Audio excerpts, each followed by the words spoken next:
The 10 p.m. rule. The house always smelled faintly of peppermint old dust, the scent of my grandmother. I'd told Elias he could stay the night since I was stuck 3 towns or until morning. Keys under the loose brick by the porch, I told him over the phone. Make yourself at home. Beer's in the fridge. Just do me a favor. After 10 p.m., don't sit on the velvet sofa by the window. I could hear the grin in his voice. Why? Is it the good fabric only for special guests? It was my grand's, I said, my voice dropping. She passed away there. She used to sit there every night to watch her programs. Honestly, I feel like she still does. Just stay off it after 10. Please. Elias let out a loud, barking laugh. You're losing it, man. But sure, I'll leave the ghost her seat. 10 p.m., Elias had finished a sandwich and 2 beers. The TV was humming with the low static of a late-night talk show. He looked at the sofa. It was a heavy, high-backed thing, upholstered in a faded floral pattern that looked like bruised fruit in the moonlight. The clock on the mantel chimed the hour. 10 sharp. He stared at the empty seat. Nothing happened. No cold spots, no flickering lights, spectral old lady appearing with a plate of cookies. Ridiculous, he muttered. Driven by a cocktail of skepticism and a need to prove me wrong, he stood up and walked over. He sat down right in the center of the cushion.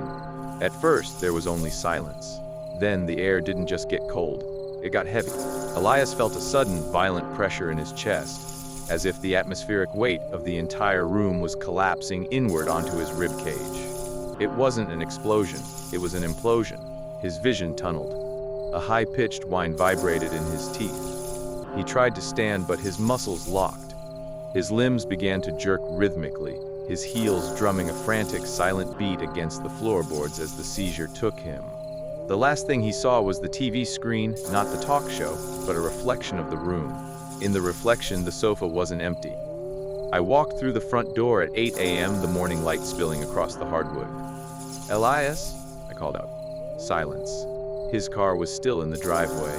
His boots were by the door.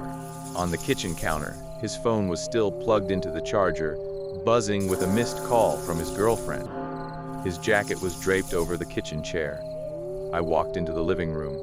The TV was off, but the air felt thick, like walking through invisible cobwebs. I looked at the sofa by the window. It was empty.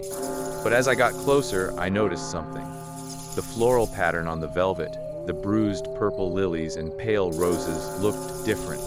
On the far right cushion, where the fabric had been faded and gray for years, there was a new shape stitched into weave. It wasn't a flower.